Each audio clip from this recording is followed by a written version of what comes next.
Hello, and we're very happy that so many people came. This seems to be a topic that a lot of people are interested in. We want to talk about feminism. We want to talk about women in geek culture. And this is actually a topic that has been discussed before in different communities, from different angles, and with people that have different experiences. And we have come together here as several people who are from different communities who do different things. And we have here Svenja Schröder, and we have Ella Saiter, Heather Kelly, and Lena Simon. And maybe you can introduce yourself and say a little something about what you do and where you come from. Okay, I guess I'm going to start. My name is Svenja Schröder, and I consider myself being a researcher. And I used to work for university for 2 years in computer science, and I studied something called Applied Communication and Media Science with a heavy focus on computer science. So I guess I'm a bit like a light computer scientist. And in my free time, I used to organize queer and feminist events and shows and parties and concerts. And I'm always very happy when I can combine those two parts of my life, like computer science, hackery, geekery, and the feminist, queer-related part in my life. And this is what I do most of my time.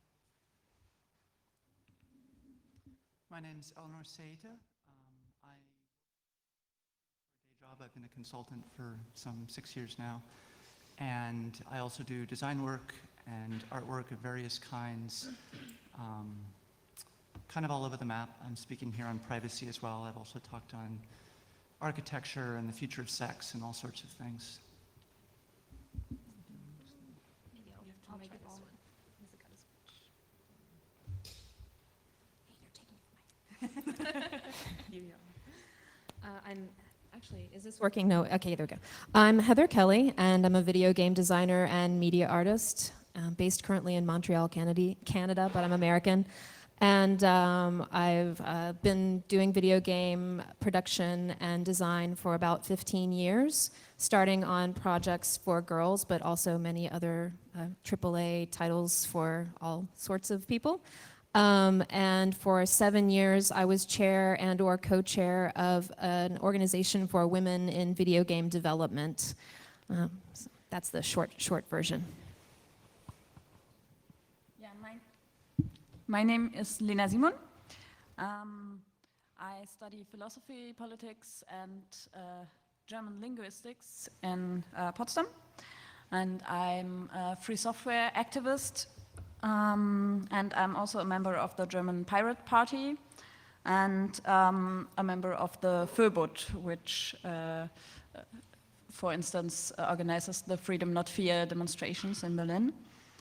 I consider myself being a geek, but not a hacker, so I don't hack, but I'm really interested in the political and philosophical part about the whole net and digitalization part of society, and so I'm very interested in the developments in this area. Yeah. So we have some topics to talk about today, and some of them maybe you already grasped. We're going to talk about gaming. And narratives there in games, as well as the professional part of gaming. And we're going to talk about media activism and politics. We're going to talk about something that maybe some of you have thought about or have been involved in, or simply attended to, real-life hacker communities and hackerspaces, and academia, education, and what it's like in IT workplaces. now that we had a short introduction round of the panelists, we wanted to have another round of where we can say what feminism is to us. So maybe you can start, Lena. What is feminism to you? What does it mean in your life? Well, to be honest, I never considered myself to be very, others said, I consider myself to be a very moderate feminist. But recently I found out that some people, especially within the pirates, think differently. I grew up in a feminist household, and I considered some things to be, you know, like really normal, and I didn't think that a lot of things have to be mentioned all the time again. But when I started to socialize within the hacker community, there were some things I considered to be normal which weren't quite. And when I started to talk about this, I started to have problems. So up until the moment when that I didn't address people with this topic, I was quite fine, but there was some problem talking about this, and ever since then I'm a little I have a few problems because people keep talking only about that, and I had the moment when I found out that I can't really work on my topics anymore because the problem with feminism issues got that big. So I really thought, okay, I need to work on this area first. But actually, I want to work on my topics and on the really political topics. And I would like to be feminism and how women and men treat each other to be just not an issue anymore. And Heather, what is feminism to you? When I was thinking about how to answer this, I was having a hard time because I realized it's because, well, there isn't just one feminism, and anyone on this panel will tell you that, but I think the problem for me was that I don't even just have one feminism, and I couldn't decide which one really I would represent as my feminism. But if I looked at it at its very basic level, it would be about human rights and about the sheer reality that people are treated differently based on qualities that they couldn't choose about their biological or cultural situation, and that many of those crystallize around male and female or gender identity, and that feminism is trying to look at those problems through this lens of gender and solve some of those problems, not only with men and women, but that's sort of where the foundations of it started, and so that's why it's still called feminism. And that I fall in, that my range of feminism is quite broad, so I don't know if I would nail it down to one particular example beyond that general definition. Sorry.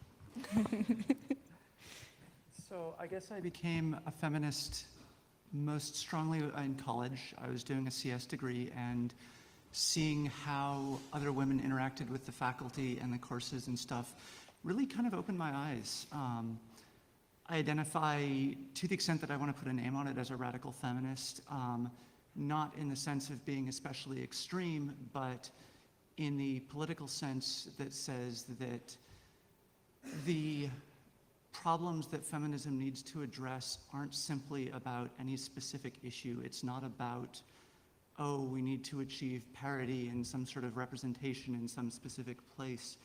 It's that the fundamental power structures about how women and men interact, the fundamental inequalities there, the way society treats people, both in terms of gender, in terms of class, in terms of race, in all of these different categories, that until you erase those fundamental biases and those fundamental oppressions, you can't actually have any kind of equality that it doesn't matter if you have any specific marker that you're choosing to measure equality by. Until you clear up the fundamental inequalities, you can't actually have a free society or an equal society. And so that's my perspective on feminism, which is a lot bigger than just what is traditionally thought of as just sort of the scope of feminism. It's not just about gender, it's about everyone is human, everyone is fundamentally equal. So maybe I'm going to, For me, it's more like the queer feminism. I don't know if you're familiar with the term queer. It's about like, how can I say, deconstructing binaries, like gender binaries or binaries of sexual orientation. And for me, that's one part of feminism. I'm really not content with the gender binary system. It's like it's only male and female and nothing in between. It's like, I think that totally sucks. And for me also feminism is like, I really can't stand sexism. And I want to get rid of sexism. I don't want people treated unequally by their gender. And I think there's even more. It's like Ella said, but those are the two major points why I consider myself being a feminist. And what I really wanted to say also was like, for me, feminism is like, I really can't stand sexists and not men, It's like not every man is a sexist. That's what I always wanted to say in such a big panel, because it's also like not every woman is a feminist and not every feminist is a woman, and that's really a point. It's not against men, it's against sexists and of either gender. And having different points of view and different experiences was the point with doing this panel and coming together and just saying what bothers us. And the first thing that we wanted to address, or that we wanted to talk about, the first topic is gaming. And since gaming is popular, it's pop culture, and it's a big industry, not least, it's very present in society, and a lot of people play games. So the first question is, which gender stereotypes, are there gender stereotypes in gaming? And I think Svenja wanted to talk about that a little bit. Maybe I can start a bit. Well, there are definitely gender stereotypes in gaming. For example, if you look at Princess Peach, there's definitely the princess problem. It's like Peach gets kidnapped every time it has to be rescued by Mario, and which is very stereotypical. And I think this was since the first part of Super Mario, that Princess Peach is kidnapped every time, and it's so tiring, it's so boring. It's like every time the same story, and you think like, why can't Peach empower herself and like just, take stuff in her own hands? And there's actually one game for the Nintendo DS where Peach is like the actor, and like it's a little jump and run, and where she like jumps through the level, but she has like certain superpowers, like she can cry, and then water comes, she can laugh, or it's like several superpower emotions, which is really like super stupid. It's like she could have thrown fireballs, she could have like had a big cannon or something. No, she can cry, she can laugh, she can whatever. It's very, very boring. And this is for me personally, the most annoying gender stereotype in gaming, because I'm a big Nintendo fangirl, and this is always so disgusting to see. So much for me about gender stereotypes in gaming. Heather, you do a lot of game programming, but you are also very known in the landscape of games. What do you think about gender stereotypes in gaming? Well, it makes me think of maybe the early days when I was developing content for girls. That some of the products I was working on were actually really cool. It was a time when there was this idea of girl power that was gaining a lot of popularity, and it was about getting girls using technology. And so we were doing some really fun things, making websites for preteen girls. And then, like within a year of working on that kind of content, we were asked to work on like projects hired for other companies, and it was more mainstream companies, and they were asking more and more for very stereotypical girl things. And it was pretty difficult because it just got more and more about either dressing up or what's some examples? You know, applying the right makeup, or there's a game where you go shopping in the mall, and so it was really kind of painful, and I was actually at that afterwards. I got another job, and I think the first project they put me on was a pirate game actually, and I was so happy. I was like, I'm working on a game about a pirate ship, and I was able to get a female character included on the pirate ship, and that made me so much happier than working on a product that was specifically for girls but dealing only in the gender stereotypes that the big companies were promoting for them, which, I mean, if we wanted to look at it as a much larger topic, the companies are making those because the parents are asking for them, and the children are also asking for them. So it's not just being forced on anyone. It's a part of a system, a terrible system, a cycle of reinforcing the stereotypes from many, many, many angles. What are some other thoughts? Well, of course, I've also worked on games like Xbox games and other things such as that. One game I worked on was a Star Wars game, and we had the opportunity to actually create a female protagonist for this Star Wars game. And oh man, I should know my Star Wars trivia better than this, but the character that we decided to make this lead character, who kicked ass, by the way, was Twi'lek. Do you know what that is? Twi'lek? I don't know how you would say it. Basically the kind that have the sort of head tail things that are kind of like tentacles on their heads and are usually slaves. So like not entirely fully dressed slave, but she was running around in a Star Wars universe kicking ass. So, and she was kind of a rogue character. So in a way, I think that fits somewhat within my range of feminism as well, in that, like, taking what was traditionally in the Star Wars universe a very objectified character and actually making her the subject and making her have an actual story and some depth and also, of course, you know, kicking ass. So that's maybe another experience. But most of the time, the female characters in games that are made for a grown audience are not quite so protagonistic. There's a lot of examples to bring out, but I'd actually be rather interested in hearing what some of the other panelists have to say about that. Okay. No, nothing to say. Sorry, I'm not much of a gamer. Yeah. Any other thoughts? Does anyone have experiences in gaming communities? I was there on forums, and I don't know, depending on the game, how it is when people play in raids and stuff.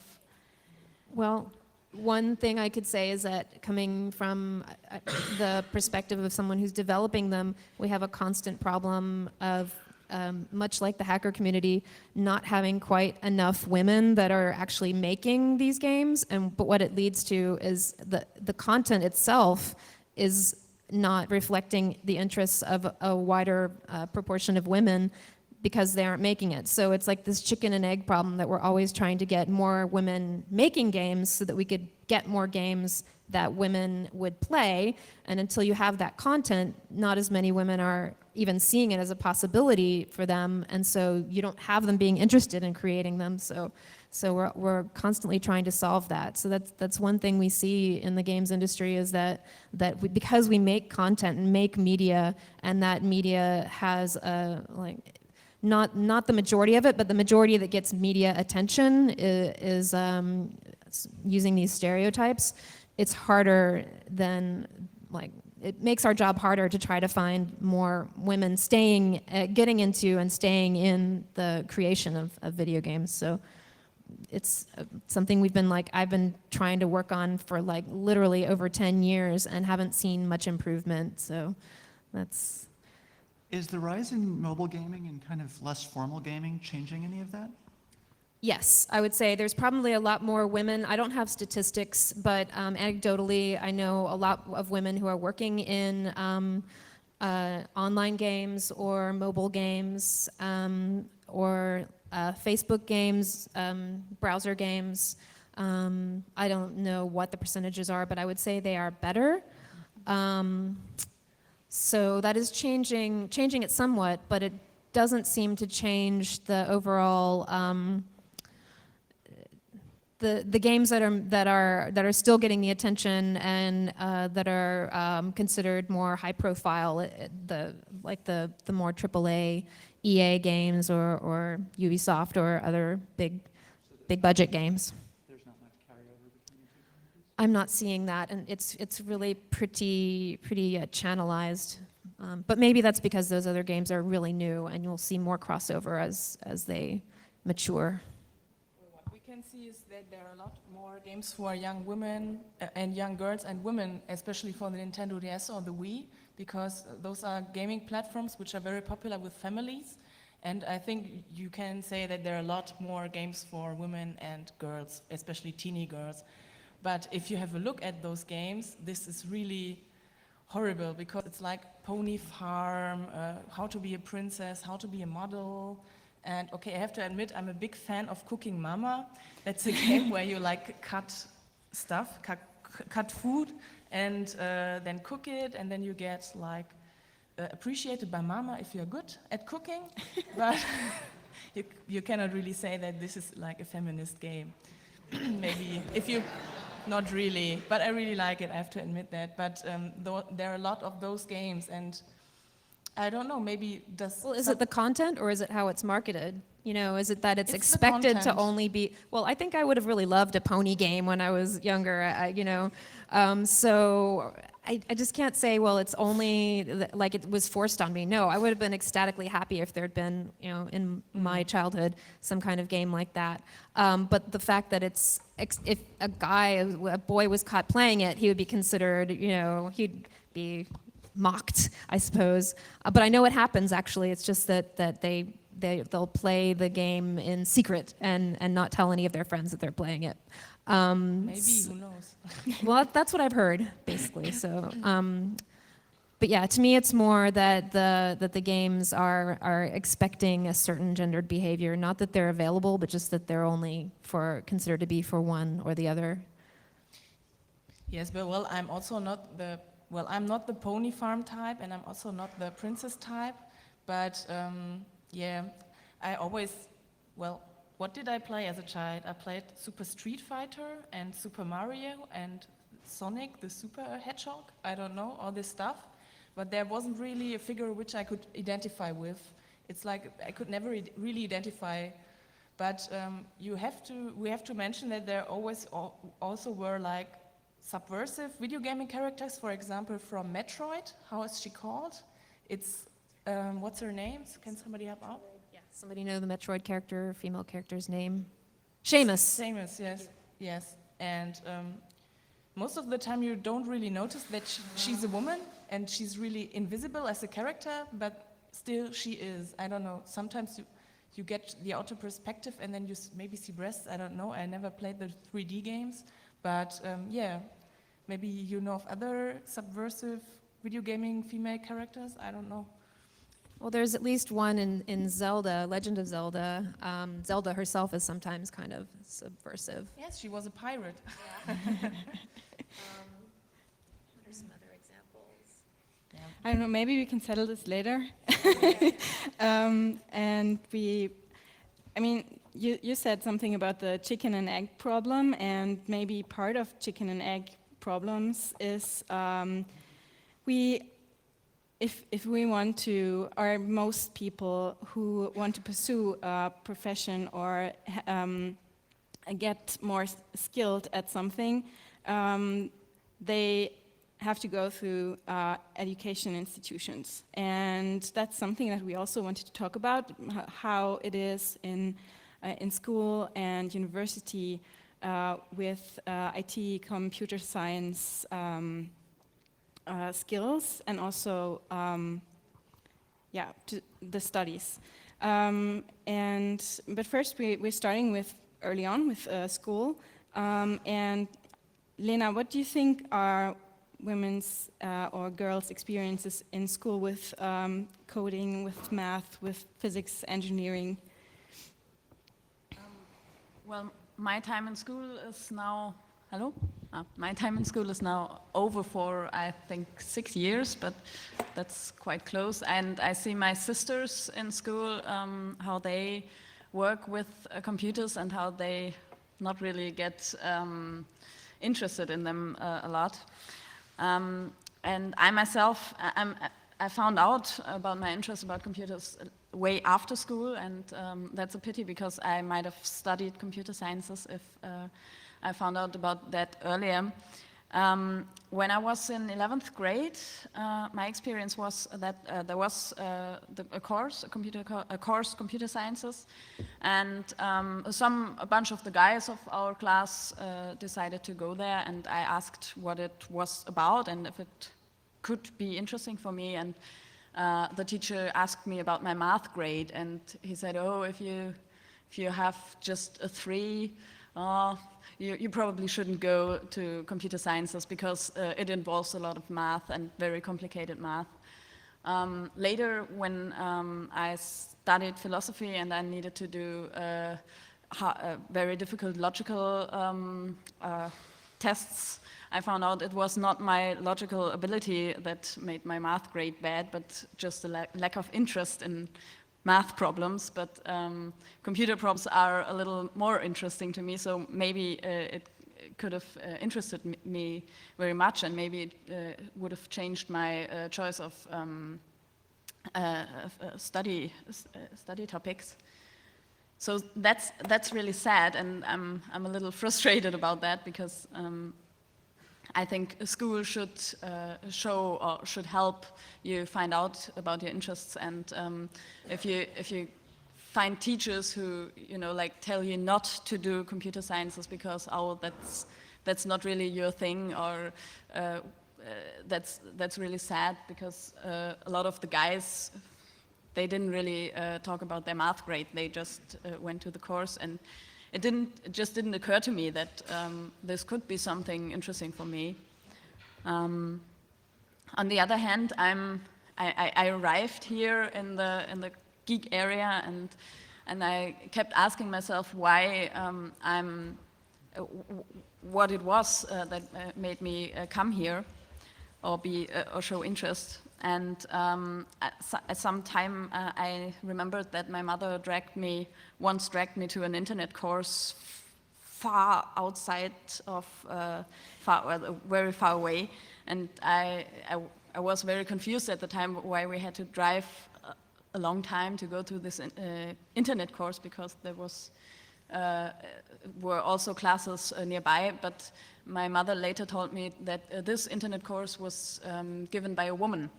And she found it important that I had female role models in the area, and I think it really made a difference, because if you see a woman working on technology, it just makes sense that you work with it as well. And so I really think that the role model thing is very important. And with my little sisters, I try to be something, like the cool big sister who works with computers and knows everything. But they just don't cling to it as I like, and they use Facebook and they do their stuff, but they don't show interest in how it really works. And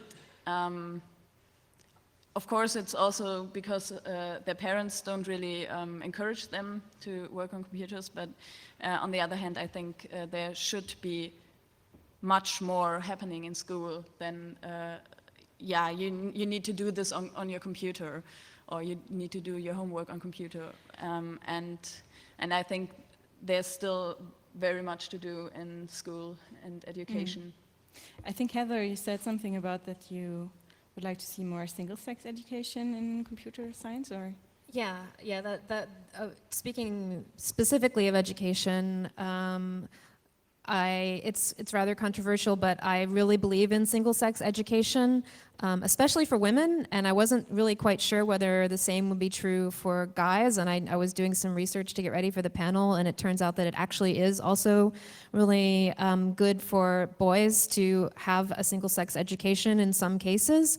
The point that the research was proving is that you can't just put boys in one room and girls in another and teach them the same way and expect that that's going to like just fix everything. But I do know from personal experience, having gone to what you would call university, my undergraduate education at a school exclusively for women, that it puts all women in the position of having to do everything. So there is no gender, there's no stereotyping of, oh, well, the guys are going to do better in math and science, because there are no guys doing math and science. You're all doing, whatever it is that would normally be considered gendered. And it turns out that the same is true in reverse for boys if the class is like, if the teachers are trained in this kind of situation, that normally boys are now seen as not doing so well in English and things like that. But apparently once they're put in a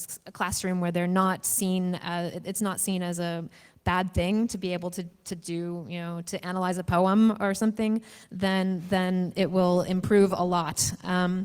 So I thought that was interesting, because previously I'd only thought it was better for the girls to be sort of forced really to do the math and science and other things that normally they might have been intimidated out of. So yeah, I really, and I'm not saying I know, okay, you should from day one never have co-ed classrooms. I'm not exactly sure when that intervention or when it makes the most sense to have that, but I do believe that having maybe even classes at co-ed universities that are specifically for men or women in the subjects that they're not normally expected to exhibit, or the qualities are not expected to have, could be beneficial. I know that had a lot to do with things that I started to do with technology, like working on the school newspaper, or where it was all that was the only place in the day and age, the things like the school newspaper were the places where we were actually already using computers, and a lot of other places were still analog. So I was going to make one other point about it, though. If I think of it, I'll ask for the mic back, but that's my short synopsis. Okay. Yes. Many women get a higher education. They start as university students, and I think at least in most first world countries, it's 50-50 roundabout. So Svenja, what happens there? What happened during your studies? You studied computer science. I studied, partly computer science. Okay. And I cannot speak for everybody who is studying computer science, but there were some awkward moments I had. For example, I was in this super theoretical computer science course at university when I was a student, and I think I was the only woman in the room, and everybody was looking at me like I was an alien, and that was really strange. Or I had some other experiences that people wanted to offer me help, and I thought, why do you want to help me? I'm totally fine with all this stuff. And it turned out that they maybe thought I'm not able to do this stuff, or they wanted to flirt at me, which is really annoying. But okay, I think this really got better in the last years. I really have to say this got better. And things for me personally get better when I became a teacher at university in computer science myself. So this was really great, because I could be a role model. I also was a role model for some female students and also for male students, and this was really great because I could I showed them that, hey, I'm a woman and I can do computer science. That's not what I said, but maybe that's what they thought. And I think sometimes just somebody has to come to women and tell them, hey, you can do computer science. And this is simple, but yet very effective. And that's what I learned, especially when I was a teacher at university. After university, you are supposed to, or whether or not you go to university actually, you're supposed to be a part of the workforce and work every day and make money to sustain yourself. We also wanted to address the workplace and especially the IT workplace. I think Ella would like to say something about what bugs you about professional IT. I guess I'm not necessarily going to make any sweeping statements, but there's a couple of things that I've seen as patterns in the workplace, which are really kind of interesting. I mean, a lot of it comes down to the assumptions that people make. You know, when I walk into a room, there's definitely a lot of the time like, oh, wait, you know, are you actually the technical person on this team, that kind of thing. And a lot of the time as a consultant, I've been able to avoid a lot of that because it's like, well, okay, you're the person that they sent. Clearly, you're going to be able to deal with the problems. And I've been fairly lucky in being able to kind of sort that stuff out pretty quickly. But I've also seen a lot of other people not necessarily, have a harder time getting through that, have a harder time getting taken seriously. And kind of to the degree where it's almost ridiculous. Like, some years back, I was in a meeting. There were, I think, me and one other woman and 5 or 6 guys. We were talking about some problem, trying to figure something out. And somebody asked a question, and the other woman at the table, gave the answer, like, oh, well, that's how it works. And, and it wasn't like people didn't hear her, like there was a pause, and, as everybody was thinking about it, and she gave an answer. And then everyone else just sort of went on talking as though they literally didn't hear her. Just like literally did not even hear her. And it wasn't that, people were distracted or anything like that. It was to the point where it's like, okay, 30 seconds later when people were still talking, it was like, wait, didn't you guys just hear what this woman said?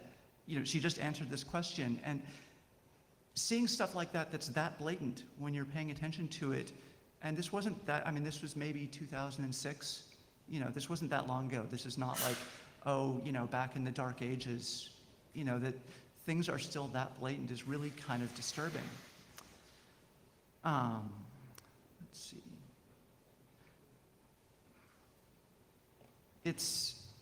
see. I don't know. I in a lot of ways, it seems really odd that people are so, are so willing to ignore people's contributions like that. This was a woman who was earning just as much in that case as everyone else at that table, and they were paying for that answer.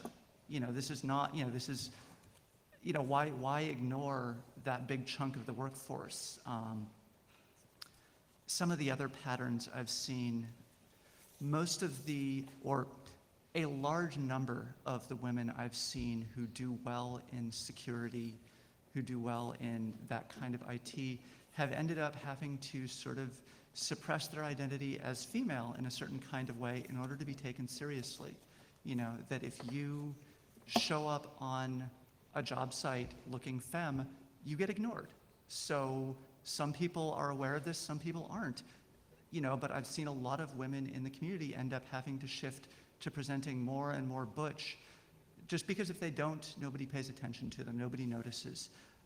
And it's, some people realize they're doing this, some people don't realize they're doing this, some people it's just like, well, this is who I am anyway. So it's just really convenient that this ends up working out fine.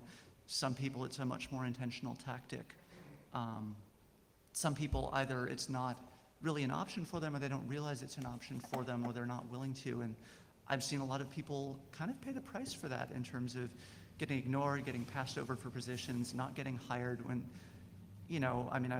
At one company I was at, which was, you know, relatively liberal, I presented 5 or 6 female candidates for open positions that were just as qualified as the male candidates that I presented. All the men that I sent them got hired. The women almost universally didn't. You know, and this was, you know, it wasn't something that was, it wasn't quite blatant enough that I could call them on it. But, you know, that kind of thing still does happen pretty visibly.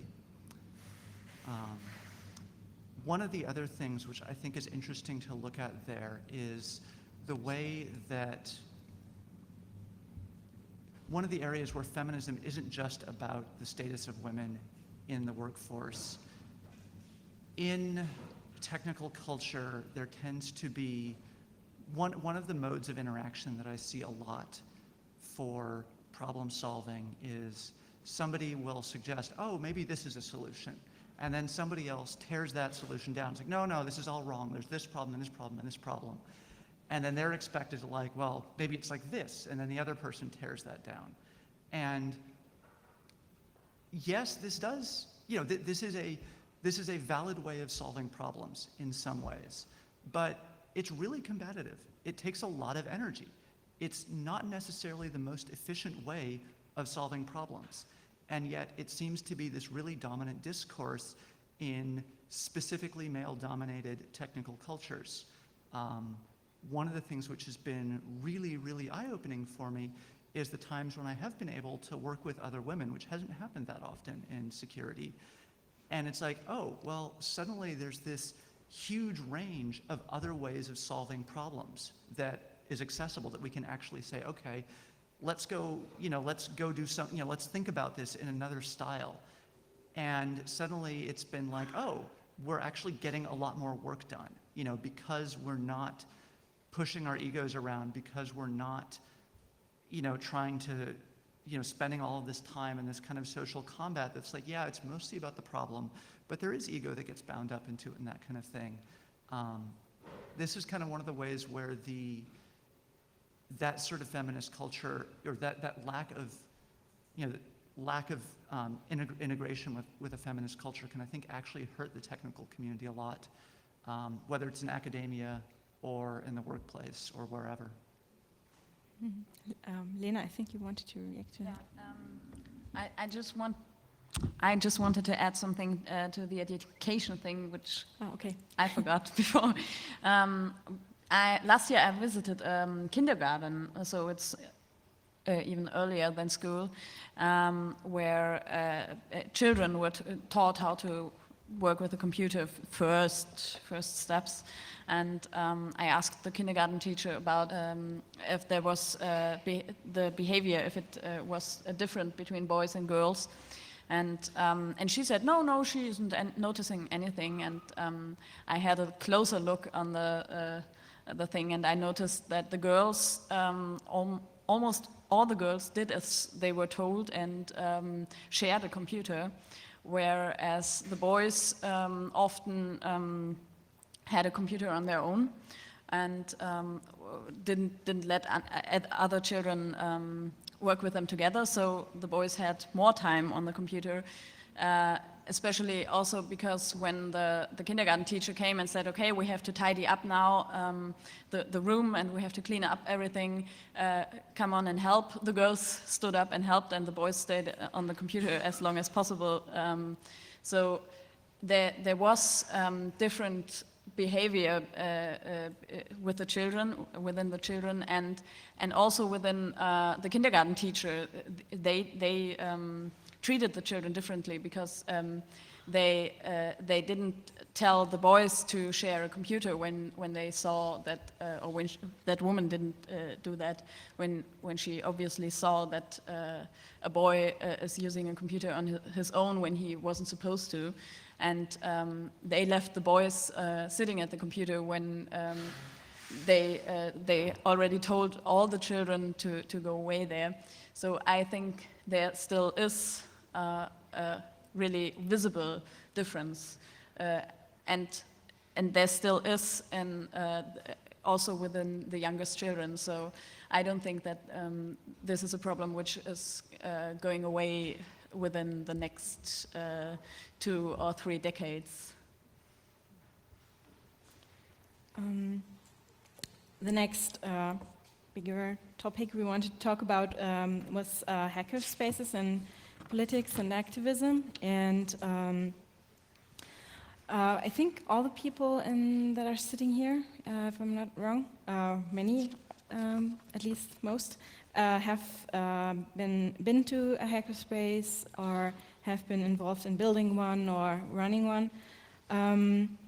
And a hackerspace, since the term hacker has something to do with questioning how things work, making them work differently, better, or just breaking them to see what comes out of the process. Maybe you would also suspect that they would be open to questioning stereotypes in terms of gender and how gender relations work or not work. And some do, many do actually, but sometimes you also run into that person. And maybe we can start with Svenja and what's it like to enter a space, to enter a hacker space for a girl or a woman? Sorry, that totally depends on the space. So I've entered several hacker spaces, and they all had various different cultures. And well, I once was in a hackerspace where everybody was like very technical, which was very strange because the only woman which I saw there was cleaning the floor, and I thought like, that's not so good, I guess, I don't know. But I think, well, hackerspaces are a place where things are supposed to be better and somehow also are better, but they're not always better. I don't know how to say. But still, there are a lot of hackerspaces are dealing with the problem that not so many women are coming there, or women are first considered as being the girlfriend of somebody. And that brings me to the term we should really talk about what we can do later. So we shouldn't forget that topic. So, yeah. And what really, really was strange for me was that quota which came over geek feminism. Maybe you can help me, that wives and girlfriends are the most evil enemy of hackerspaces. That was a quota from a local hackerspace list, mailing list. It was the mailing list from hackerspaces.org, the discussion list. Oh, okay, it was the discussion list. And this was really alienating me because I thought, why? It's great if girlfriends and wives hang out at hackerspaces. That's really great. Maybe they come in touch with techniques and maybe they get interested. And that's really a great idea. Why should girlfriends and wives be enemies of hackerspaces? I really couldn't understand that, but okay, I didn't read the whole post. It was too, I'm sorry, it was too disturbing to read that. I think it was about they are stealing time from men which they could otherwise spend in hackerspaces. I think it was that way. Yes, okay, I read the whole post. I'm always bad at remembering. And I think it's the opposite. It's really, really great if girlfriends and wives and women spend time in hackerspaces because they get in touch. They can bring up new solutions. They bring up new topics. Maybe, for example, wearable computing is such a topic where things, typical household things like knitting and sewing and felting can be combined with awesome electronics. And I think there are fields where you can really combine your different backgrounds, and I think nobody should forget that. Maybe somebody else wants to add something? Yeah, I would like to interject here with some imagery. May we look at some of the photos that I took earlier today? Regarding the local hackerspace, the one that's like downstairs. That's what I found this morning when I entered the hackerspace at SIGINT this year. Is that welcoming? I mean, and I don't know how long. No, that was a rhetorical question. So I think there's something to be said for hackerspaces needing to be a little more welcoming by not having something that would be potentially offensive, very clearly. And if, we could talk about why it's there, why it stayed there, or, but that was my impression. I've been to many other hackerspaces, and this was the first one where there was actually something that I was like, wow, I'm sort of shocked. Maybe this is some kind of crazy irony, but I don't think so. I don't really know what was going on, but I was very surprised.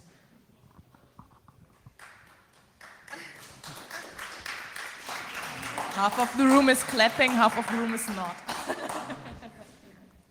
I guess I'd like to say I'd be surprised by that, but I've also been to professional conferences where where work was paying, like, $1,500–1,800 US for me to go there, and it's like, oh yeah, it's perfectly appropriate to show hardcore porn during a technical talk at a conference where people are paying $1,800 US a head to an audience of 1,000 people. Like, there's nothing wrong with that. There's no reason why anyone might have a problem with that.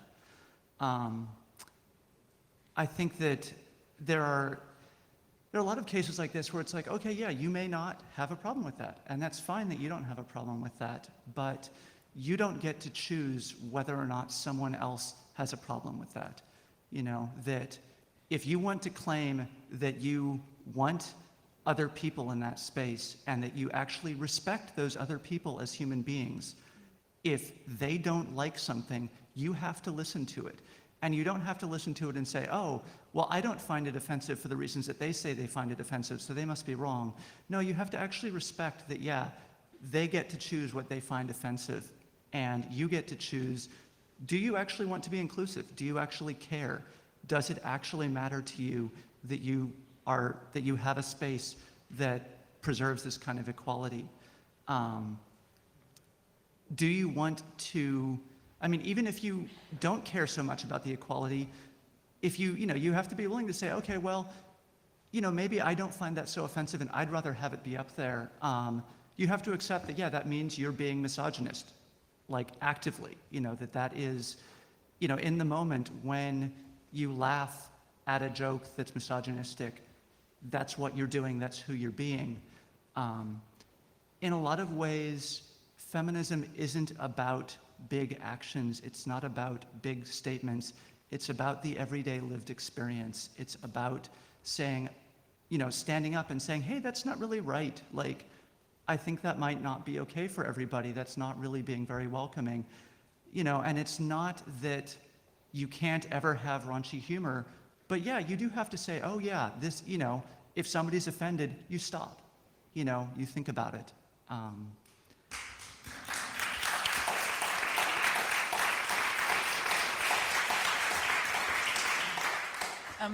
This picture wasn't there when I went back an hour ago or something. So maybe is someone in the room who went there and said, "Please take this off because it's offensive and it might scare women away"? It's possible someone just printed something else and it scrolled up and came over the other side. So, but maybe the good person, if it existed, is in the room, and I would like to thank the person.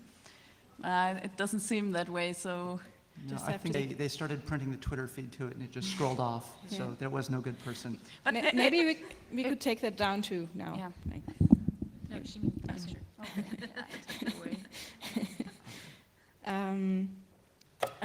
Ella, you have been involved in founding a hackerspace, which started out as a workshop, and how would you say one could help and nurture gender equality and diverse environment? Only by saying we listen? Is there something you can do actively, or what do you think about that? It's not necessarily easy to start a space that's really inclusive. It takes a lot of work. If you just start a space and it's like, hey, we're open to everybody, and I'm gonna invite all my friends to join up and that kind of thing, and and it's a hackerspace, and chances are, if you're a hacker, you're probably a white male, you're probably at least middle class, And so are most of your friends. And so you start a space and you don't go out of your way to change that, you're going to end up with a hackerspace that's mostly white middle-class men. And you know, this isn't true everywhere. There's always exceptions and that kind of thing. So I guess the first thing would be that if you want to change this, you have to actually commit to it, and you have to actually say, yeah, I'm going to put effort into it. This is something which is actually important. And again, you know, if you don't want to say that equality is important to you, you know, be upfront about that. Like, yeah, we don't really care if there's any women, if there's any people of color in this space. Like, that doesn't matter to us. We don't care if we're classist. It's cool. You know, it costs 200 euros a month if you can't pay, you know, no problem. You can join another cheaper hackerspace or start your own. You know, yeah, it takes a lot of work. It takes a lot of fighting. It takes a lot of politics to go through all of these issues and come up with the solutions. It's not just about gender. It's about race. It's about class. It's about politics. It's about all of these kind of different groups. It's about being inclusive to queer people, whatever. One of the specific notes that I have for hackerspaces that I've seen repeated, I don't know how much it happens in Europe. I've seen it repeated all across the US. You have a hackerspace, it's like, oh, well, we need a space. We need like a physical place to open. So we go find an industrial space in a kind of a cheaper neighborhood. And then it's just a whole bunch of people from outside of that neighborhood going into the space. And like in the US, you know, we have let's say you have a hackerspace. It's like, well, it's mostly in an African-American neighborhood. It's mostly in a Hispanic neighborhood. And yet everyone going to that hackerspace is white. And yeah, if you don't go out of your way to say, oh, let's let everybody near us know what's going on and invite them in, and not just invite them in this kind of passive way, but actively try to involve the neighborhood that we're in. You know, if you don't do that, you end up with this really exclusive space. In some ways, my experience with the hackerspace was kind of different. The space in question, Public Nerd Area in Seattle in the US, was started as a private shop for myself, another woman, and one guy who's now still running it. Because it started as a private shop, that I was one of the subleasees, there was never kind of any question of like, oh, do I belong there, that kind of thing. So, you know, I got lucky. I got to avoid a lot of that stuff, and I could also afford at the time to contribute. The three of us paid $18,000 US between us to build out the space. So, you know, there is a lot of money in there. It wasn't the case that if somebody had come and wanted to join in, you know, you have to deal with, oh, well, this person wants to join in. They don't have the money to pay that out. They don't necessarily have any more time than you. You know, I mean, one of the solutions that's commonly offered when you're starting a hackerspace for dealing with money issues is, oh, well, if you can't afford to pay in whatever the dues are, you can work more and, like, you know, earn your dues that way. But, you know, just because somebody's broke doesn't mean they have more time. You know, they're probably working, they may be working multiple jobs, they may have less time than you do. So if you want to be inclusive, you have to deal with those issues and figure out ways to solve that kind of thing. One of the things which is thrown back in a lot of cases when you have that sort of an organization are that, well, you know, we don't want to have quotas. You know, if we have like quotas, then, you know, that it's not fair. It's, you know, then the men are being discriminated, or the white people are being discriminated against, or whatever the category is. You need, if you have this kind of structural oppression, which is what this is, you know, that there is this cultural structure that's not, you know, no one specific is to blame. It's just how it happens that, you know, women don't end up in these spaces. If you want to counteract that, you have to do so actively. If you don't actually do something, you know, if you don't say, this is what we're specifically doing to bring in these categories of people that we want to exist in this space, then that won't happen. You know, so if you don't, and it doesn't mean it has to be a quota, it does, you know, I mean, whatever the specific tool you're using is doesn't matter. But if you say that, oh, we can't have any special programs for specific categories of people we want in these spaces, then you're not going to bring them in because you're not doing anything to counteract these kinds of structural oppressions.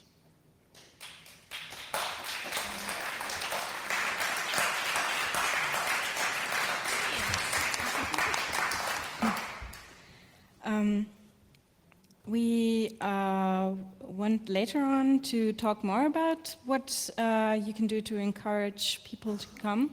But in this complex of politics, activism, hackerspaces, places where you come together and talk about not only the purely technical things, but also what it means. Elena Simon is a member of the German Pirate Party, and there has recently been some noise. I mean, I personally am from Germany, but now I live in a country somewhere far, far away. But I'm not really in the discussion. But to me, it was a lot of noise about one person, and I was wondering if Lena maybe wanted to tell us what was going on there and what that was about. Yeah, to get your own view on the thing, you can go to the web and read some of the things. What happened out of my point of view was that I felt more and more uncomfortable with the situation with guys and how women were treated within this community, and most pirates believe that we reached a phase where we live in post-feminism, and I don't think that's true, and I think we still have to talk about problems we have within our communities, and I think habits that have been going on for thousands of years don't go away within 20 years, and even if they were gone by now, we should take a closer look on if they're not coming back, because if I'm used to do something, it tends to come back even if I overcame it. And what I did was opening a mailing list only for women.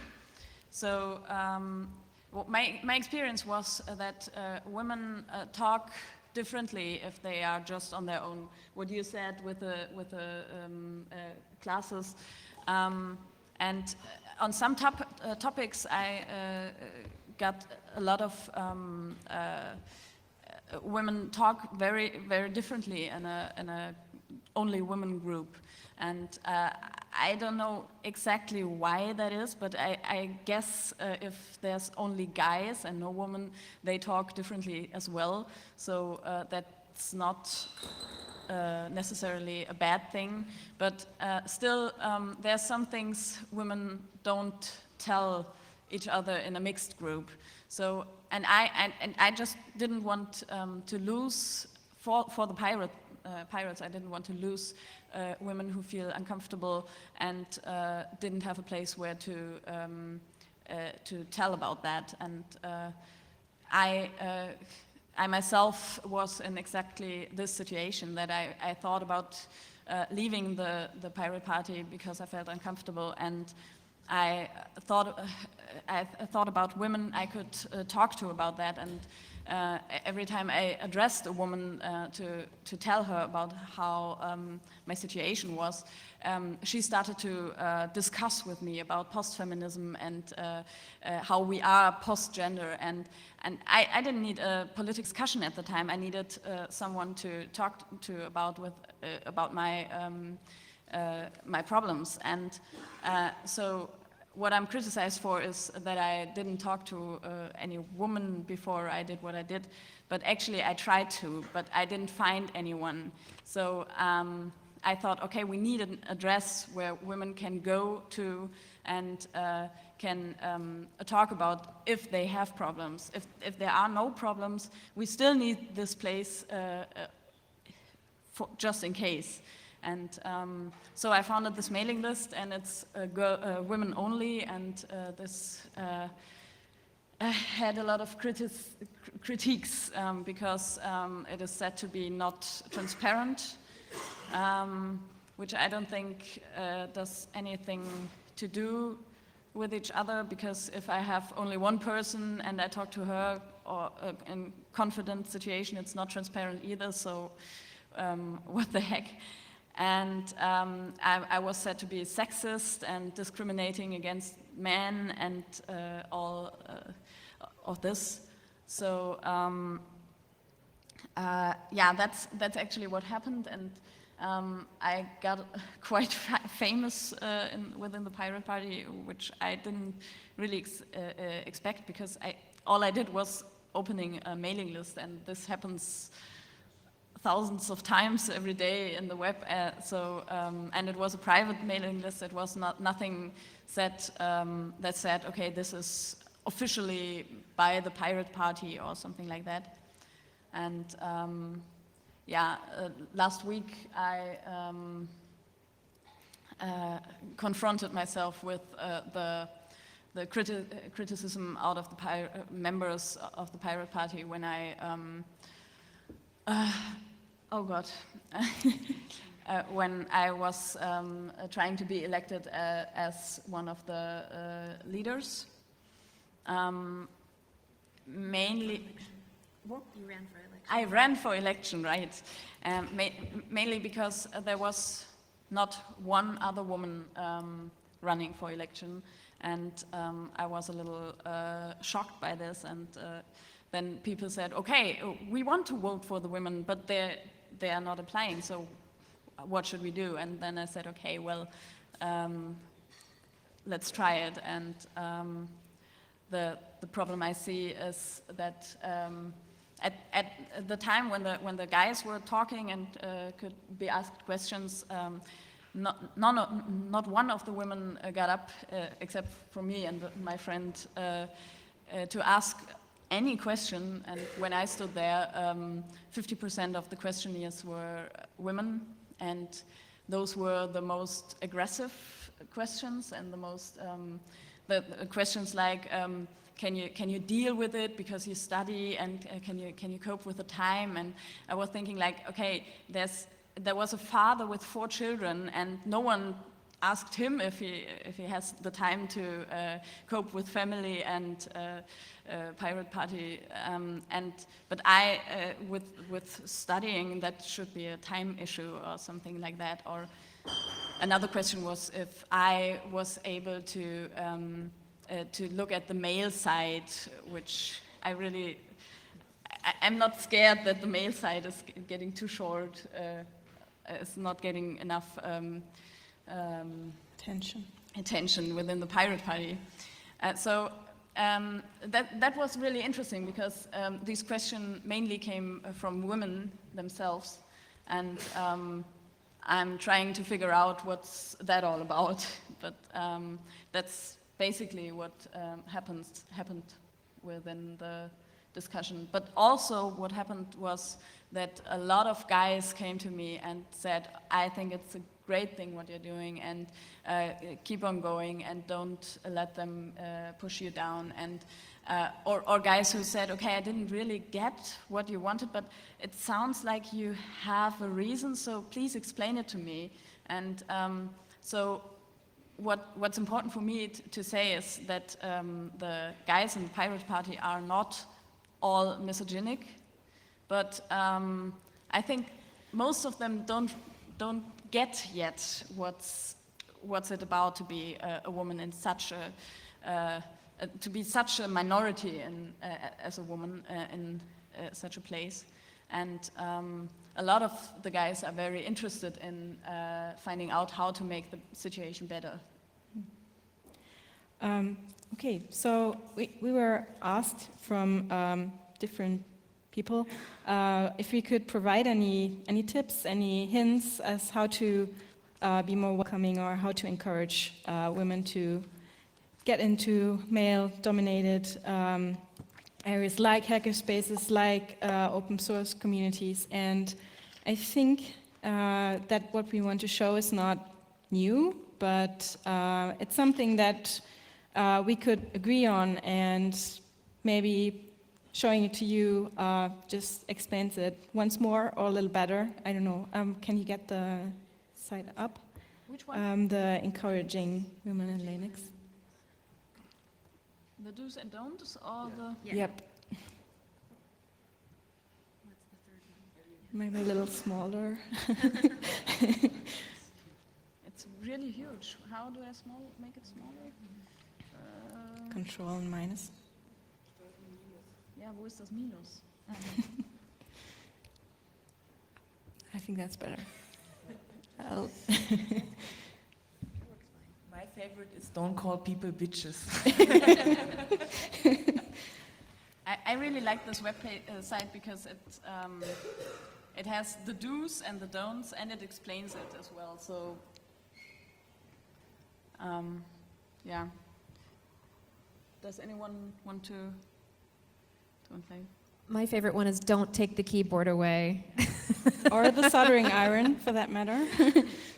I'm course it sorry doesn't- that I did that with a microphone with you. I'm sorry. I was like, don't take the microphone away. Yeah. Of course, it's not meaning don't literally take it and hide it or something. It just means if a woman is working on something and and you come along and she maybe asks a question, right? Don't just grab the keyboard and start doing things for her. We could go through all these points, or what do you want to do? Or we just look at highlights of it, or give the URL out. It's a really good list. I wouldn't want to give it too little attention. Maybe everyone could just say the favorite points, or Yeah, my favorite one is don't make sexual advances towards women, because it's really getting, or it gets annoying if, like you're in a room with 100 of other guys, and imagine how many maybe try to, it can get really annoying. It's written down there, so maybe you take a closer look afterwards, but still you may be very friendly. So this is a point. Well, that got better for me in the last years, but okay, maybe that comes with my butchy appearance. I don't know, because I look like the total butch. And what I always appreciated was when I was really actively invited into a hackerspace, and that was, or into another place. And this is really one thing you can do if you care about having like more diversity in your space, whatever space that might be. Can be political party, can be hackerspace, can be university. Invite people. Tell them this is a place for them. Tell them they're welcome there. Maybe ask them what topics they would be interested in. Tell them what their interests are, and encourage them to come there and to work on their topics. And yeah, it's good for all of you, because you get new insights into new problems or new topics or new issues, and you can learn from each other, and a broader diversity is good for all of you. Is it this list that has something about the actual physical location of your space? I can't remember. That might have been, it's either this one or it might have been Jens's list of design patterns. I can't remember. But it was about like when you actually put your hackerspace in a certain location, that you need to make sure it's safe, like that people can actually get to it without fearing for their life. And I think that's especially true if you're trying to encourage women to attend, is to not put it somewhere safe and or near public transportation, and or have the lighting be good so that you're not afraid of approaching this dark building. Really simple, obvious things like that it would be good for everybody, but especially for women. What other good ones are there on there? And I think a lot of, it isn't listed on here, but another point to sort of make is, I think it came up a few times, is the importance of role modeling. So anything you can do to get women in front of other people, including women audiences or guys, is really, really powerful, disproportionately powerful to the number of, like you just have one woman, but if it's somebody that's representing and speaking, then, or like media, in the media articles about women, like there's a few different organizations for women in gaming, and both of the ones that I'm aware of have sort of speaker bureaus or ways to, if you want to have someone speak on gaming, you can get a hold of women that are actively doing that and sort of getting them out in front of the media so that other people out there can see just the representation of women doing something technical or something media related, and that's incredibly powerful. And I think that your example with the teacher, that your mom drove like a really long way to get you a teacher, so you could just, by example, she didn't have to tell you, but just by example, there was a woman that was doing this, and that things like that are really important. When I was in high school, I ended up working at NASA Ames for, I guess, about 3 years, and the person I was working with there was a woman who invited me to come work under her. And there was never any question that women could be successful scientists, because there was this woman who was, she was the one who taught me to program for the first time. I'm still kind of in awe of her programming ability, because she could type for 3 hours straight, writing Fortran 77 at 80 words a minute nonstop, which was kind of intimidating, but it was just like, wow, of course women can do this. Of course women can do this really, really well. There's no question, and that made a real difference. It made it mean that, yeah, of course it's accessible. Of course it's right there.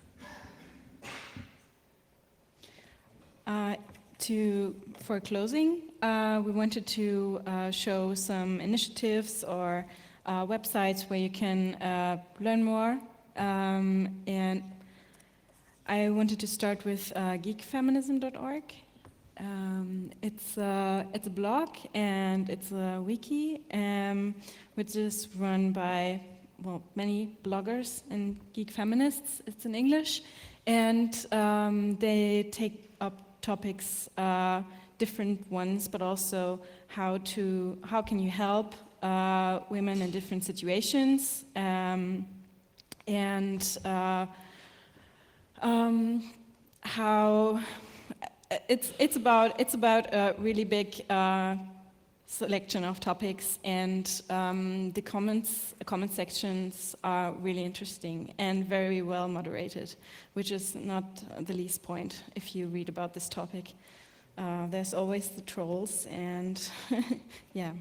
What did you want to show us? I forgot to open it. Okay. Maybe someone else wants. Yeah. I can show, I had 3 that I wanted to show there. Okay, yeah. Was it? No. Well, yes, there's the 2 different organizations I mentioned for women who are doing or interested in doing professional game development, and one is womeningames.org. You don't have to actually type the international in the URL, I know they have it. And then the other one is the next one, igda.org/women, and that's the organization that I was formerly co-chairing. So both of those are professional organizations or nonprofit organizations for women making games, but of course, and there's different discussion lists and message boards and things that you can join and take part in, and all of those are open also to anyone who's interested in the subject of women in gaming. You don't only have to be female.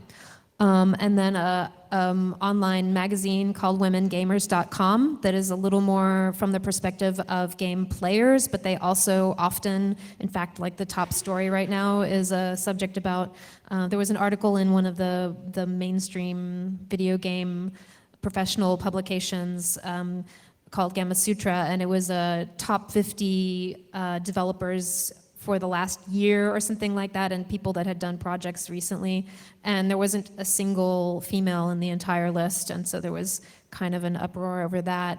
And then, but it's also, womengamers.com is also focusing on games, like reviews and things like that, and other topics of interest to women who like to play games. It's not as career focused. So those are 3 different sources for discussion. The thing I wanted to show you is how to encourage women on Linux. These are actually only the do's and don'ts, and the page itself is much more. And I think that's where they mentioned the thing about make your meetings be easy to attend. And it's a really great page. And the other thing, I forgot to open it in before, it's a FAQ about feminism, and a 101 FAQ, and I really, no, that's not the right.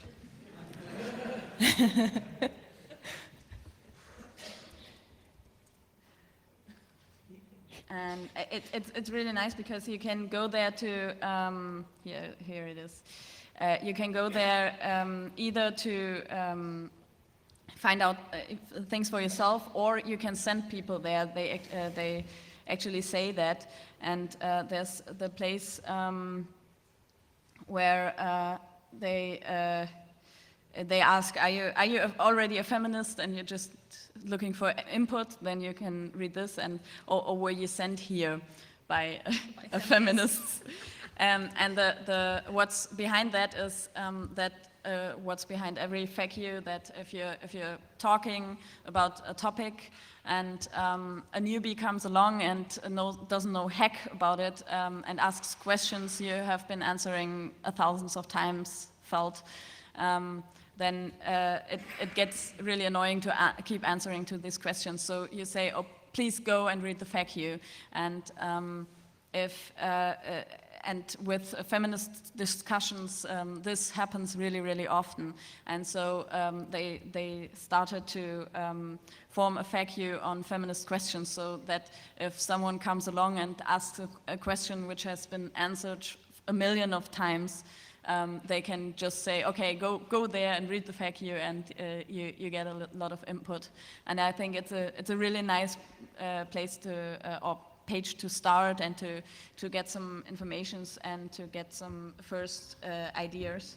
And there are at the site there are some questions, and you can just go surf around there, and it's really nice, and it's made by a lot of women. So there are also different kind of answers, different views on the topic, and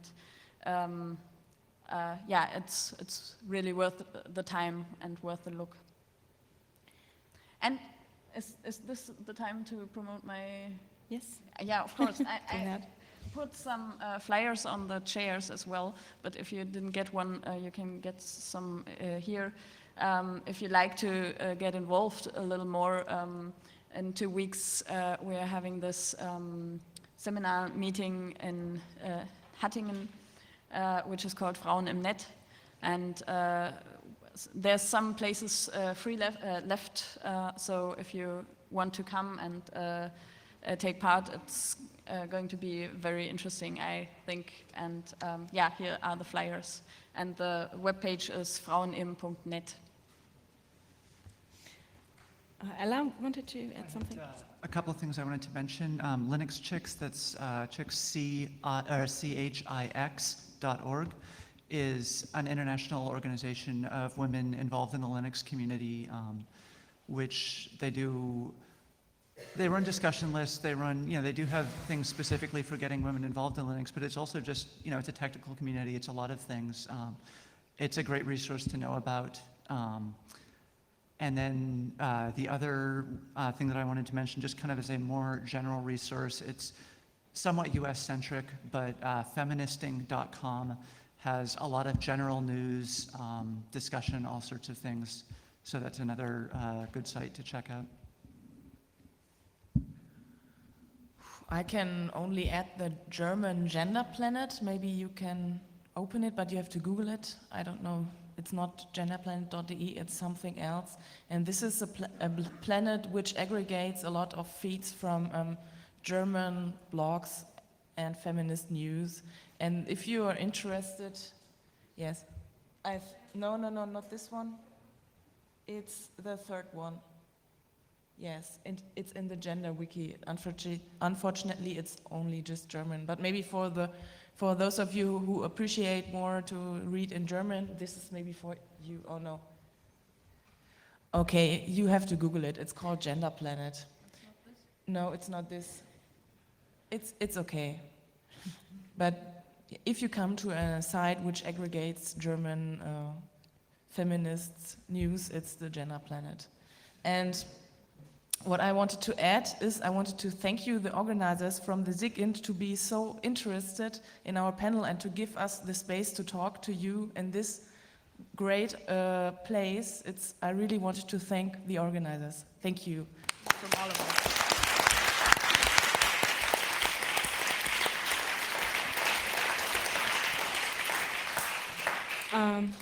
Yes, me too.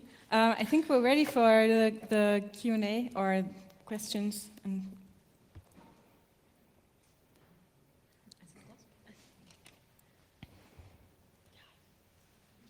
Thanks a lot for the really interesting conversation.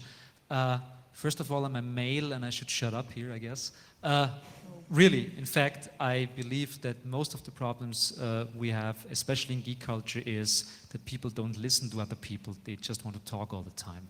And especially for men. Men should just like sometimes shut up and listen to women, what they want to tell. But we have a problem here. And the problem is called the tweet feed. And I just checked the tweet feed, what people are writing about your conversation here, and I just want to quote two of them. The first one is, 10 breasts on stage who talk feminism.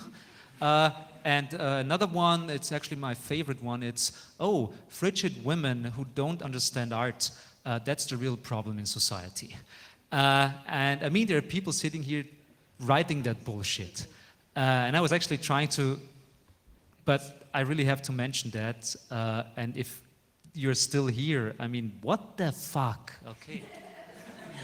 Paintbrushes at dawn.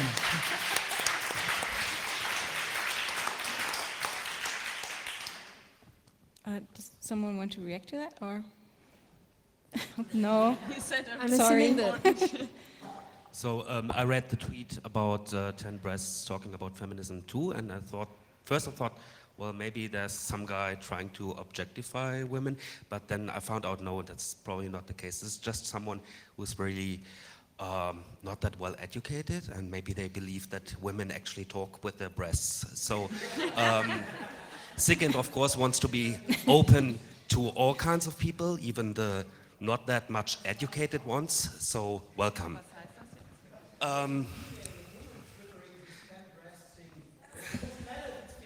But I want to add something about being a picture of a naked woman being offensive. And I read a lot about, this is not really a problem so much, but it's actually a difference in morality between Europeans and Americans. So I know that Germans really like to be smug about, being better than Americans, even though it took them 2 world wars. If that's true, then why wasn't also a naked man on there? I just want to add something to that. No, well, Germans really like to be smug about being better than Americans, even though it took them 2 world wars to understand the concept of democracy until Americans taught them about it. Yeah, maybe there's a different threshold of what is offensive to Europeans and to Americans. Let's not talk about that. And also, most women have seen a naked woman by looking in the mirror. So, yeah. The problem is the message you're sending across. You're putting up a naked woman, just like you would put up a naked woman in a car repair shop or in a barrack for soldiers. And it's offensive in the car repair shop, and you aren't the one who gets to decide what the standard is. That's the point. What? The point is that you don't get to decide who else finds things offensive and who doesn't. It's not just Americans that find it offensive. We're not all Americans up here.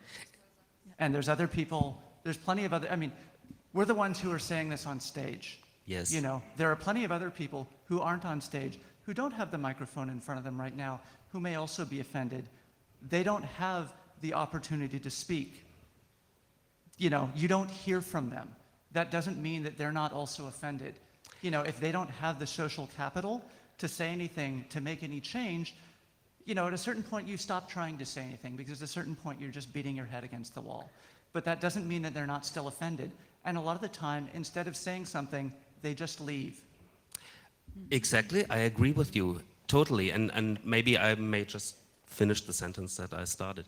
So what you're creating and what you're sending across is a message of this is heteronormative space for men, just like a car repair shop, just like a barrack for soldiers. And if you don't feel offended as a woman, you're invited to play along, but you're not the priority here. So this is the real offense in my point of view. So it's not about you know, being shocked to death by seeing something naked. This is not what we're talking about. It's about what space you create, and you say the priority is we cater to male heterosexuals, and we don't cater to gays and to women. They are, of course, invited to participate, but they are not the priority here. That is very offensive. That's accurate. Thank you for clearing that up, because that's absolutely true. It's definitely not about American prudishness or something like that. Yeah, I've seen naked women. Oh, yeah, a lot. I think over there was one.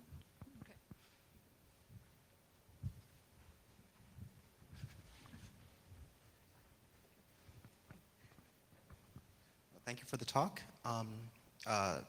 I find that as a male that one thing that's often not spoken in such discussions, mainly because, you know, men generally don't get on panels and talk about gender imbalances, is that this is the gender divisions are also in many ways harmful to men. And I think one of the panelists did touch upon this, that she mentioned that workplaces in IT are quite aggressive oftentimes. And I think a lot of that, or at least some part of that, is how us men are trained to be, in some ways, to try to dominate each other to a large extent. And it also impacts other parts of our lives. Like, I think that when you really look at the subject, it's quite absurd that, you know, we segment ourselves into these two groups, and there's huge divisions. So, for example, if you go to a programmer conference, you'll have, you know, all the males, except for like a wife or whatever, all the programmers are males, and the people serving them at the restaurant are going to be women oftentimes. And the exceptions to the people serving them may be a male manager. And I think that there's something psychologically problematic when, you know, I don't think people can easily internalize that without that becoming weird in some part of their lives, internalizing sort of absurdity. And so I feel that I should be asking a question. I don't know how to phrase my observation of this into a question. I just do think that in areas of your life, like just relationships, you know, your own personal relationship, when you have someone who's extremely close to you, and yet you see this person perhaps as like a thing to win, which is, you know, part of male culture, that, you know, you see a person, that person's a woman, for example, if you're heterosexual, and there's a dominance relationship there, and I think that it just means that you're not living life in the way that your life could be, you know, and I think that's very important for males to understand about patriarchy or male supremacy or whatever we call it. I don't even know what the word is, but that's supposed to be a question, I'm sorry. I'd like to answer anyway. I appreciate that, and I think what most of the guys don't or might not think about is that these differences are bad for them as well. So if, for instance, if we take away, or if the guys take away some powers of women, oh, women are getting these powers back. They can be manipulative, and they have a lot of possibilities to get what they want, but maybe behind the back. And so if the guys don't want to be manipulated by their girlfriend or whatever, this is also bad for them to take power away from the women, or to keep them down, because there are things that happen in response, and so guys should be very interested in having really equal, real equality between the genders, because that's also a bad thing for them. Or if you apply that more to things that happen in, I don't know, hackerspaces, or in other parts of, there are other parts of life. If you have such rigid gender roles that, well, only the man has the real power over the machine, while only the woman can do whatever else, the reproductive stuff, it's really hard for a man, or it can get hard for a man to say, well, I'd love to learn how to knit and how to maybe do other stuff. So it's you're not only hurting yourself, you're also limiting your life and what you can do with it a lot. I just wanted to add that. I want to try to end on an up note, but I guess I don't know. I'm a man. I don't have the same perspective that you would on this, but do you think that the problems that we're talking about here and that we're describing, are they getting better or worse? My temptation is to say that they're getting better because I see improvement, but I recognize that I may not have a valid point of view on this one. So I was wondering, I guess for all of the panelists, do you think that the problem of gender inequality is getting better or worse, and why, either way? Maybe I can respond to that. It's really getting better, but it's not done, and that's the point. And this is something people always call like, well, it's gotten so much better. Now we're in the post-feminism or post-gender area. No, we're not. And I think everybody is somehow sexist. It just depends on how much you deal with it. And everybody has to deal with it with his or her or its own sexism. And this is really one point. Women, for example, are forced to deal with sexism and feminism and to look, what is it, where does this come from, why am I offended by this joke? And I think male people have to more often like really, get put onto the topic and then like take care of it and like reflect. And well, I read a blog article in a feminist blog a few years ago when I was at the CCC Congress.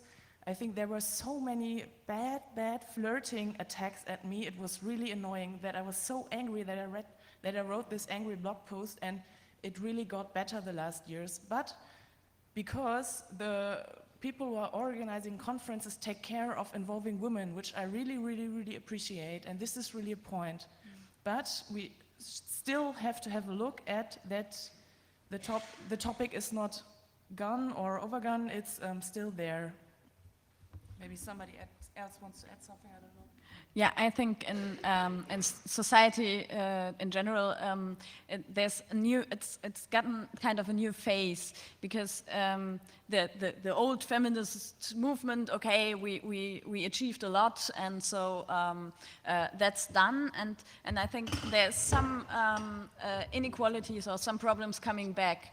For instance, like in the AdWords, there's a bunch of very beautiful photoshopped naked women out there on the street, and young girls try to become like that, and girls think they have to shave all of different kinds of parts of their body, even if they're just 13, because they have to go to the swimming class, and they are being treated bad if they don't. So, or we have the new thing about the power woman who is able to cope with family and career, and what's really happening is that they just go over their possibilities, and they just get sick or do too much and don't have a really good life anymore.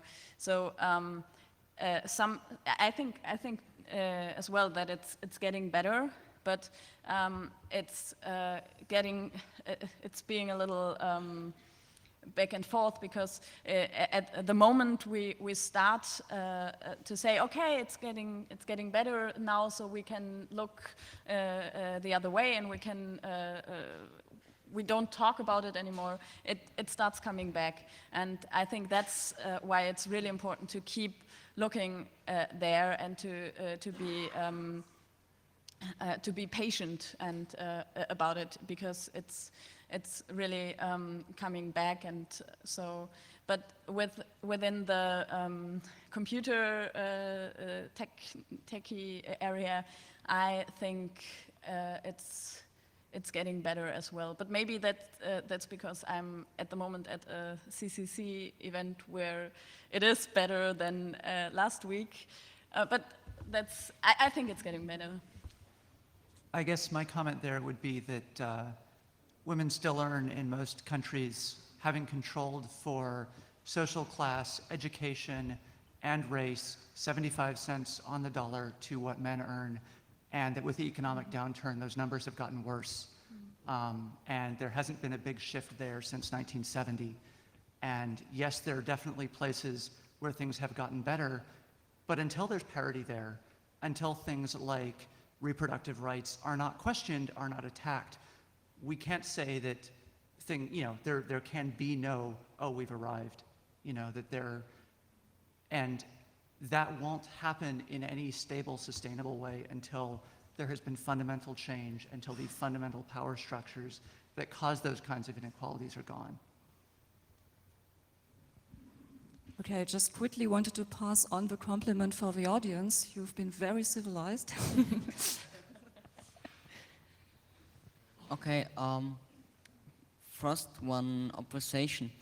In this list of do's and don'ts to encourage women in Linux or whatever it was, in this list there was at, I think, point 13, which said don't treat women stereotypically. And I found that I was quite surprised that it was only number 13, because I self-define as more or less humanist, so I think that individual treatment should be the number one in the list. But I think what was really kind of astonishing for me is that if you look at point 15, it says don't criticize too much, because women are socialized to be far more sensitive to criticism than men. So for me, I don't feel that I can act appropriately to both points, and I would like to ask you in response, well, how this problem which is expressed in this disparity can be addressed, and how somebody can act appropriately. And well, I don't want to start a nature versus nurture a discussion here, but I would like to ask if we probably have to accept that there are some disparities which should not be treated by too much equalizing, and making equal, but more by accepting differences. I think I understand that this is not a document that is in total consistent, and yes, it is confusing, and to start listening and to start behaving like you say, human,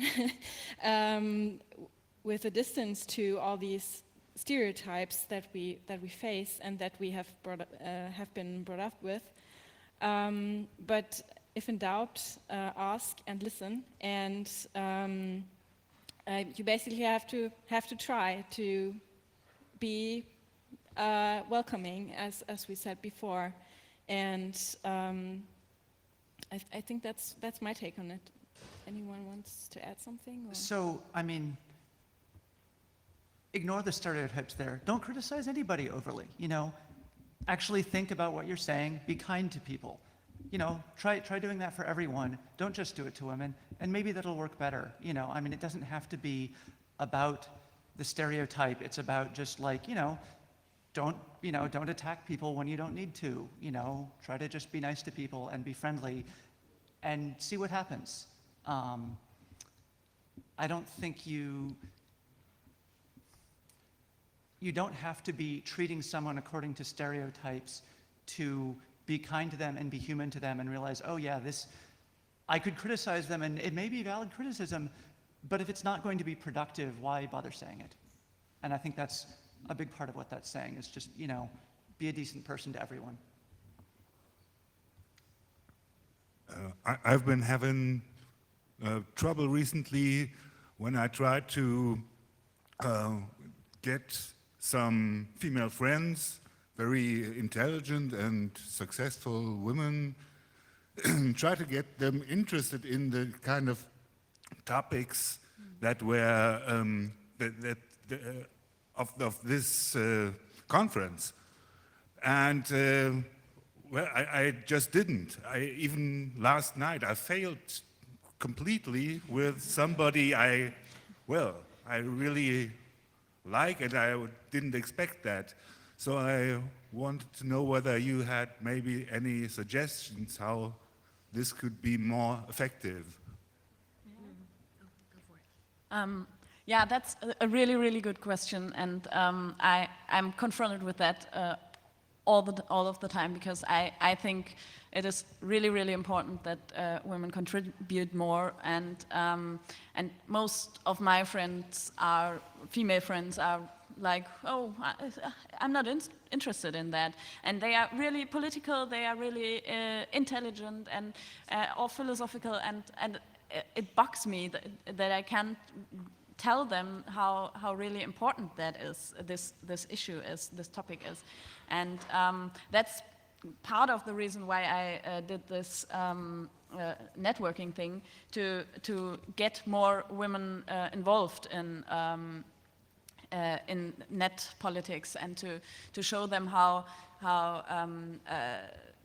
the network is something that empowers them, and that the whole feminism, not the whole feminism, but a big part of feminism is just screwed if women say, okay, we don't want to have this part of empowerment, because the guys are taking it, and the guys are building networks, and women have to see that this is really a political and important issue.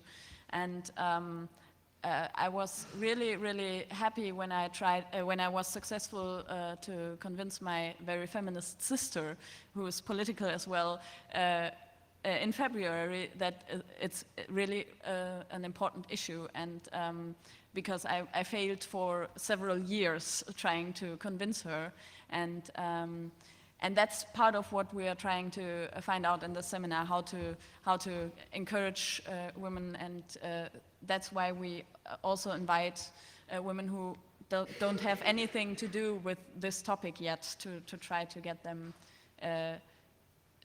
involved, and to explain to them why it's important. I think my suggestion would be to know the individual. You knew them, they were your friends, and try to find points of shared interest between what you know they already are interested in, and then specific topics. I'm not even quite clear which topics of the conference you were trying to suggest, but I think maybe drawing parallels between what they already have interest in because they're not all going to be interested in the same thing, and then finding the topics that relate most to those, or finding analogies. That would be my suggestion. It would for anybody, in fact, not just for women that you want to be interested in, but other non-technical people. Simple, but that's what I'd say. Okay, so I've got 3 more people on the list, you and you and you, okay. Anyone else? Okay. Okay, I'm not an expert in feminism and gender, so please be patient if I simplify. As now I can see a kind of a conflict two ways. On one side we have this separate and protect. On the other side we have the deconstruct gender movement. Actually, I'm living in a world where it's a deconstruct gender world, but it's only a really small part of society, so maybe both are needed. How do you see the future in geek feminism? Is it still the old separate and protect, or is it the deconstruct gender movement? Both. I mean, I think that, approaching this from the perspective of someone who thinks fairly radically and he's like, okay, yes, you want to break down these kinds of power structures, but that takes time, you know, and it's like, okay, on the one hand, yes, we want to, you know, work this stuff out in the long term, but, you know, in the short term, you also need to say, okay, yeah, we need to work for equal wages or whatever it is, you know, so that I think both threads will continue to be necessary, you know. I mean, in some ways you could say, you know, it's the tactical versus the strategic, but I think also it's just a complex issue, and it's like, okay, well, do we only want environmentalists or only want socialists? You know, like, well, you're going to have both if you have a social system or a political system which has representation of different viewpoints. You know, I don't think that we will see feminism become any more monolithic than anything else is. Well said.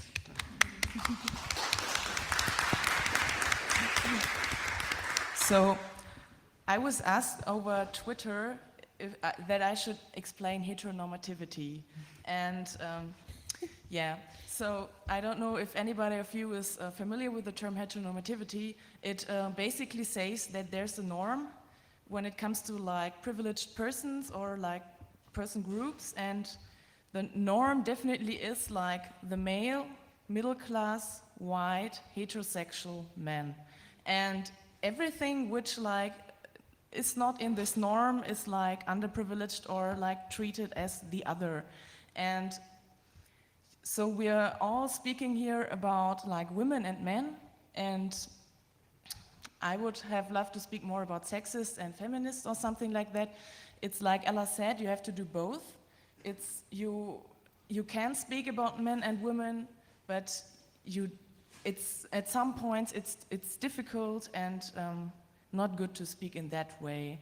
And it's when you say like, if you deconstruct like men and women as the privileged and underprivileged positions in society, you can also add, you have on the one side the stereotypical heteronormative men, and maybe on the other side, like the others, well, okay, it's not two sides. It's very difficult when it comes to this part, but you can also speak of the underprivileged position with trans women, trans men, transgender person who are not the one or the other gender. It's like in between, or one day woman, other day something else, I don't know. And it's, yeah, sometimes being a non-typical gendered person is even worse than like being just a woman. It's, for example, look at me, I have short hair, I do not dress like the typical woman. I'm very often criticized for that, or like I'm not a real woman. Okay, I don't identify as a real woman or a femme, but this is also like, maybe this is something we can have in mind for further discussion. What about the queers? What about the perverts? What about the non-gendered persons? Where are all these people here in this discussion? Because I think those people are even less visible in this hackerspace, hacker society, and in the whole society.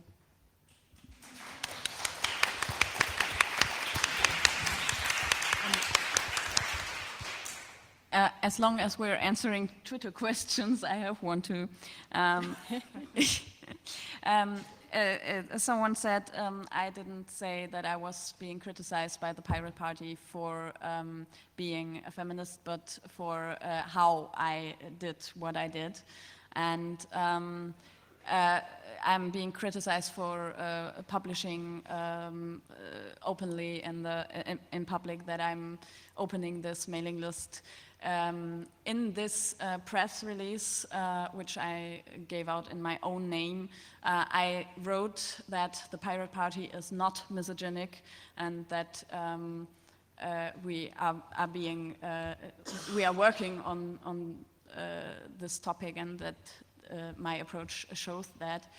However, I'm not convinced that the protest, that what I did was only due to my action, because this press release was, I started the whole thing on a Saturday, and the press release got in public on a Sunday, or at least people got aware of it at Saturday evening, Sunday morning. And in between that time, so between about 2 p.m. and the evening of Saturday, a lot happened, and it was like erasing a website, or the wiki was erased by people. The discussion was very far already when people got aware of the press release. So the critique that came against me was not only because of this press release, because the press release was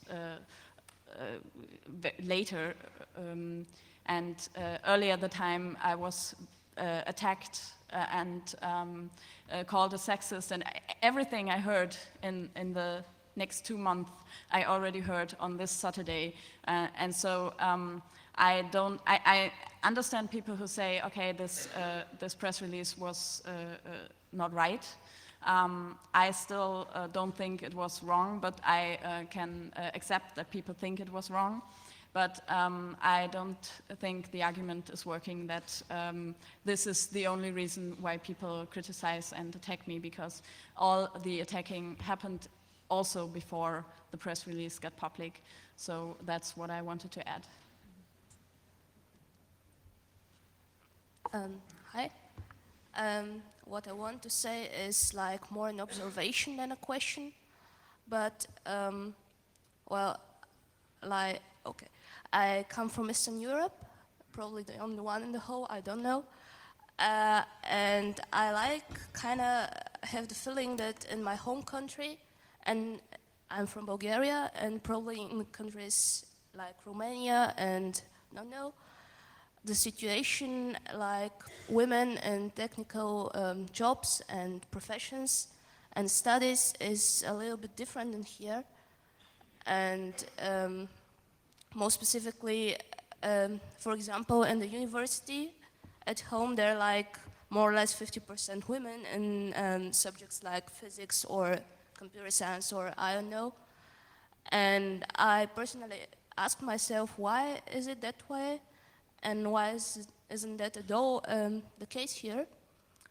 And I came up with like a couple of explanations, like probably that the communism in the past, the socialism actually encouraged the equality between men and women, and women picking typically men's jobs, I know, or probably because of the economic situation that people generally, no matter men or women, need to take care of their like lives and provide for them and being the breadwinner in the family. So they just picked something up that brought up enough of money, and this was, for instance, computer science or I don't know. And yeah, probably to wrap that up as a question, do you have kind of experience on that field, and do you have different thoughts on that topic? And do you think that the history or the cultural background or I know is kind of a responsive for women being pushed out of technical fields? I don't think I have seen any numbers on this, but as far as I know, in Eastern Germany, the numbers were quite equal to what you just said.